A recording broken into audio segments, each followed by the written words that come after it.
Fala investidor, fala investidora, como é que vocês estão? Espero que estejam todos muito bem. Quem fala é o André, criador do canal e investidor qualificado. E hoje eu vou trazer para vocês uma história que eu particularmente tenho uma certa dor no coração. Por quê? Quando eu estava ali analisando os resultados da Semin, lá atrás, quando ela estava cotada ali aos seus R$ 3,20, R$ 3,30, eu falei, poxa, que empresa legal, eu acho que eu vou comprar. Eu analisei ali os projetos, eu olhei que a empresa queria basicamente duplicar a produção, queria melhorar muito a sua produtividade e ela, claro, queria pagar bons dividendos para os seus acionistas. Vislumbrando que poderia ser uma empresa que casaria bem com a estratégia que eu tenho, empresas com margens boas, empresas com uma política de distribuição de dividendos alta e, claro, uma preocupação em gerar efetivamente um baita de um caixa para dentro da empresa. Basicamente, a Semin entrou em todos os parâmetros. Na hora que eu falei, vou comprar a empresa, eu acabei aportando em algumas outras, aumentando posição em empresas que eu achava também que estavam descontadas, e acabei não comprando. E desde então, você sabe a história. A Semin, ela alcançou ali seus quase R$ 7, ela pagou um caminhão de dividendos desde o momento que eu considerei colocá-la para dentro da minha carteira e não aproveitei essas oportunidades. Mas, independentemente disso, eu vou trazer aqui os resultados para que a gente considere se hoje é uma empresa que você deve vender, manter ou comprar. E exatamente eu vou colocar lá no final do vídeo um pouco do que os analistas recomendam para esse ativo. Mas claro, eu preciso passar com você como foi o quarto trimestre de 2023, porque para mim ele foi muito interessante. E o resultado aqui, o release que eles trouxeram, ele foi extremamente educativo. Ele mostrou ali para nós diversas questões que são importantes para você compreender a análise de empresas relacionadas a commodity. Exatamente por isso que eu faço convite para você ficar comigo até o final desse vídeo. Então, vamos lá.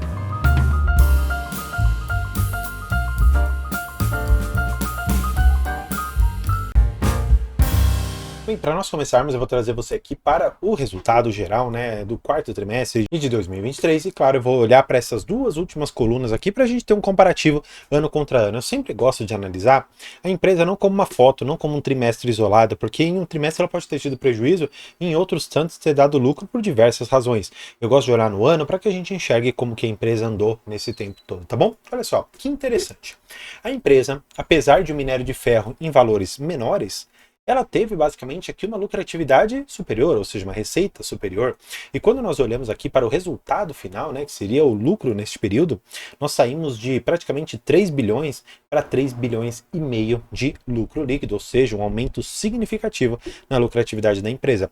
E claro, não poderia de deixar também de olhar com vocês aqui um pouco da geração de caixa desta empresa. Eles, claro, trouxeram apenas aqui do quarto trimestre, então eu vou olhar isso daqui com vocês, mas eu quero olhar um pouco da geração de caixa. Mas o que você vai ver aqui é que a empresa ela acabou reduzindo um pouco o caixa que ela tinha. Ela consumiu basicamente 826 milhões de reais. Mas você não precisa se preocupar, afinal de contas, ela tem hoje alguma coisa na ordem dos seus 10 bilhões de caixa. É uma empresa que tem muito caixa para distribuir e para fazer diversas coisas. E claro, para você não ficar nem um pouco preocupado, eu vou até mostrar aqui para você um pouco da questão da alavancagem dessa empresa. É uma empresa que ela basicamente tem um caixa líquido, tá bom? Então mostra de uma certa maneira que ela consegue pagar todas as dívidas que ela tem com o caixa que ela tem hoje. Eu não estou falando da geração de caixa futura, eu estou falando de hoje. Olha só, gente. Basicamente, é como se eu traçasse uma linha dizendo que desde este ponto aqui, ela tem dinheiro para pagar tudo isso aqui e ainda vai sobrar uma determinada gordurinha. Tanto é que na relação dívida líquida sobre EBITDA, você pode ver que a empresa tem um fluxo de caixa livre, basicamente. Significa que todo caixa que ela gera, ela pode fazer o que ela quiser. Neste caso, por exemplo, distribuir bastante dividendos, tá bom? Falando em dividendos, claro, eu já preciso trazer isso aqui para vocês, até porque é um item muito importante para os acionistas da Semin, que significa o seguinte, ó, eles distribuíram dividendos em 2023, né? E eles colocam aqui que em novembro de 2023, a companhia distribuiu dividendos intercalares aos seus acionistas, que correspondeu a 25 centavos por ação. Adicionalmente, a companhia deliberou em dezembro a distribuição de JCP de 435 milhões, sendo um valor bruto na ordem de 8 centavos. Se você for considerar o valor líquido, seria um pouco menos, né? Você teria que tirar aqui os seus 15%, então você receberia aqui basicamente 0,6 centavos, 0,68 centavos, tá bom? Em relação à cotação, considerando todos os dividendos que você recebeu, de fato é um dividendo bastante interessante, tá?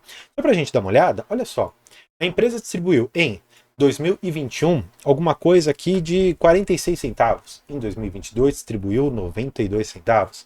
Em 2023, considerando esses outros últimos 8 centavos, ela distribuiu mais de 70 centavos de dividendo apenas no ano de 2023.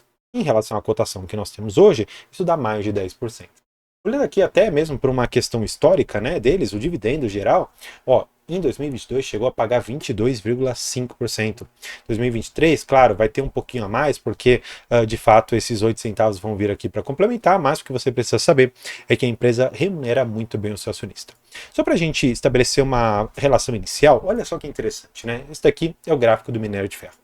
Eu basicamente estabeleci esse comecinho aqui, 2022, e aqui nós temos a linha de 2023, tá bom?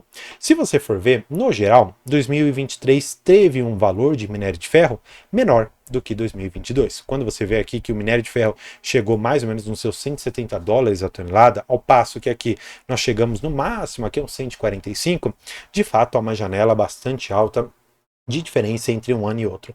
Mas ainda assim a empresa trouxe um lucro maior. Por quê? E aqui você precisa de algumas compreensões gerais, né?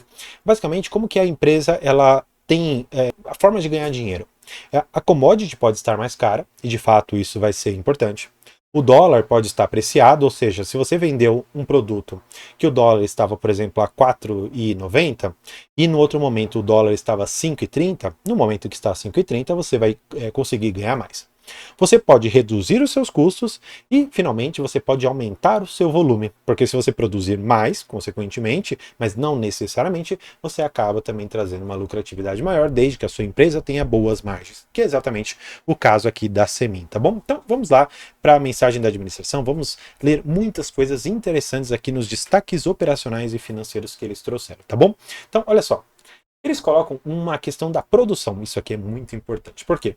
Além do impacto positivo na melhor realização de preços nesse trimestre, a companhia conseguiu o quê? Um forte resultado operacional. E aqui entra algo muito interessante, superando o guidance de produção, incluindo, claro, as compras de minério que eles fazem. Que compras de minério são essas? Não é uma empresa que ela extrai minério? Sim, é uma empresa que extrai minério, só que, vamos supor, que você tem ali uma empresa um pouco menor que faz a extração do minério de ferro. Só que ela não tem condições, por exemplo, de fretar o navio, ou seria extremamente caro para ela fretar o navio para então levar esse minério que ela produz ali para a China. E a Semin, ela vislumbra que ela pode oferecer um preço menor do que aquele que é o próprio de mercado, já que ela não consegue exportar. E ela faz essas compras, ela mantém esse estoque, e quando ela vê uma oportunidade de se desfazer disso a um preço melhor do que ela comprou, então ela consegue fazer isso. É uma estratégia muito interessante para empresas que têm uma escalabilidade maior, tá bom? Falando sobre margens, eu acho que é interessante, né? A margem EBITDA dessa empresa está na ordem aqui de 55%. O importante é o EBITDA ajustado, ou seja, nós estamos excluindo os não recorrentes desta empresa, tá bom? Falando de fluxo de caixa, né? Ela atingiu 1,1 bilhão no quarto trimestre, isso é um fluxo de caixa muito alto.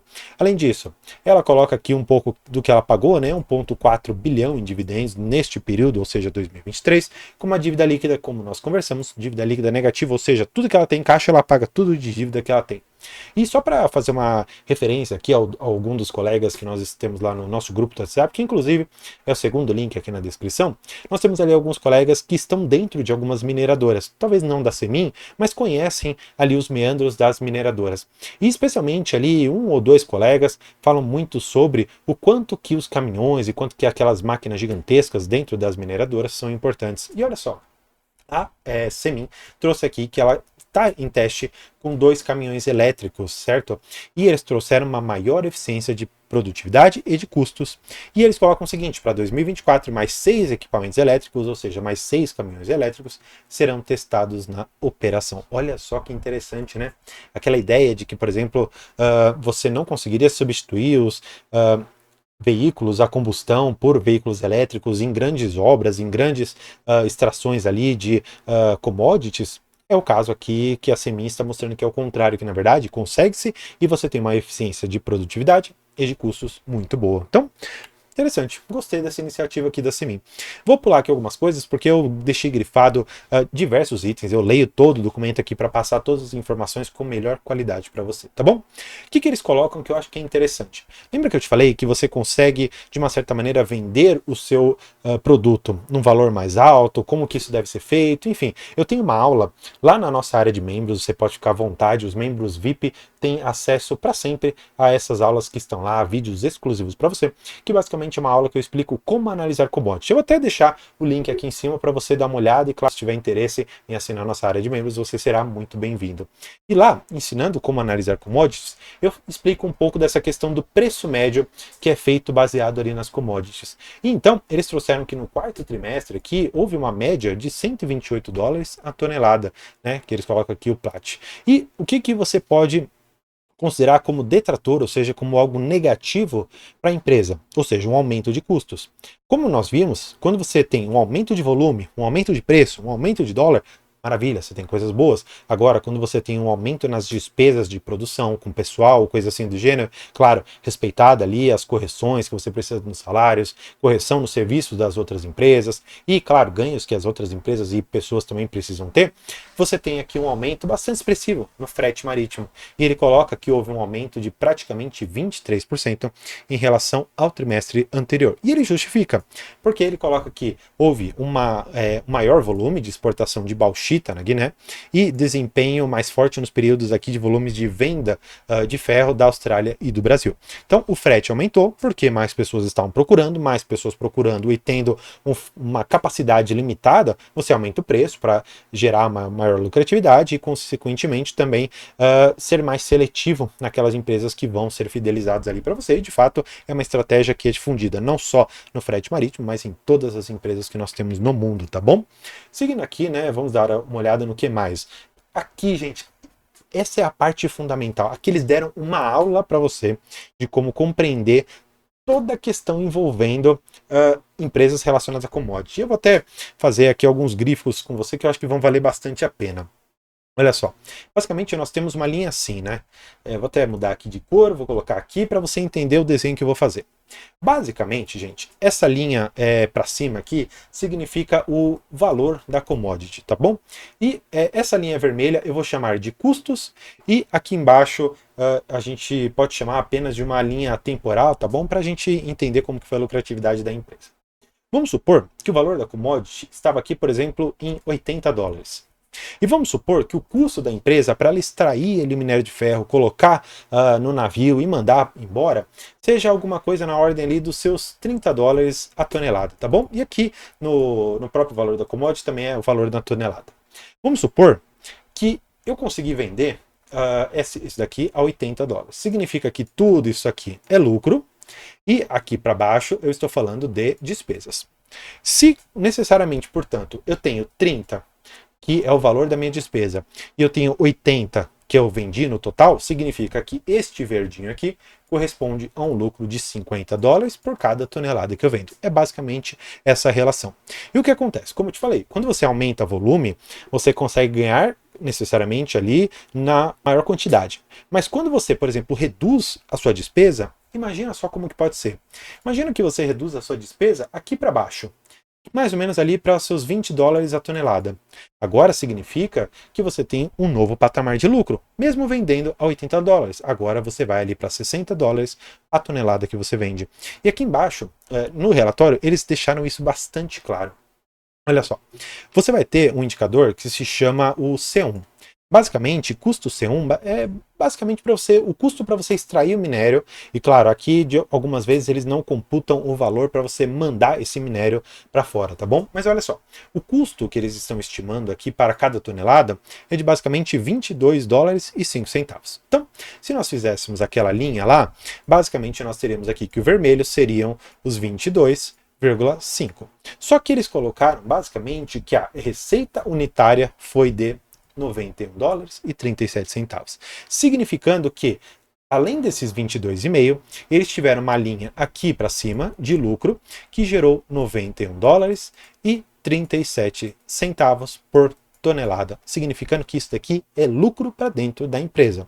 Claro, não lucro necessariamente, né, porque eu estou falando aqui de receita líquida, mas isso vai ser transformado depois que ela pagar ali suas dívidas, que no caso ela não tem, pagar ali os impostos que ela tem, depreciação, amortização, e enfim, chegar efetivamente ali no valor de um lucro líquido para o seu acionista, tá bom? Então eles mostraram aqui de uma forma bastante razoável como fazer esse cálculo, considerando ali qual que é o custo da empresa, e o mais interessante, o custo quanto mais baixo, melhor. E se esse custo foi abaixo do guidance, isso é positivo, porque você reduzir a sua despesa além daquilo que você estava prevendo, é maravilhoso. Porque você acaba otimizando muito o lucro final da empresa, tá bom? Eu provavelmente já falei de tudo aqui, né? Falando mais uma vez dessa questão do caixa líquido da empresa, isso é ótimo, tá bom? E claro, eu não poderia deixar de falar aqui com vocês que os analistas hoje recomendam manter, 13 analistas recomendam manter a empresa.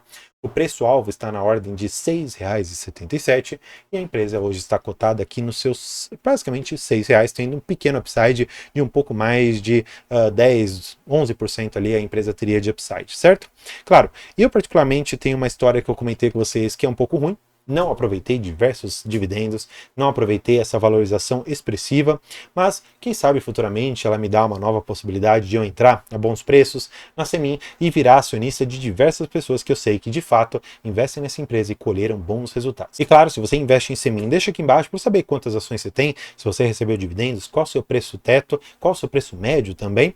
E claro, eu vou também fazer 2 convites para você. Aqui eu vou deixar a nossa área de membros e outros 2 vídeos aqui para você conhecer um pouco mais do meu trabalho, tá certo? Então, por hoje é isso. Muito obrigado.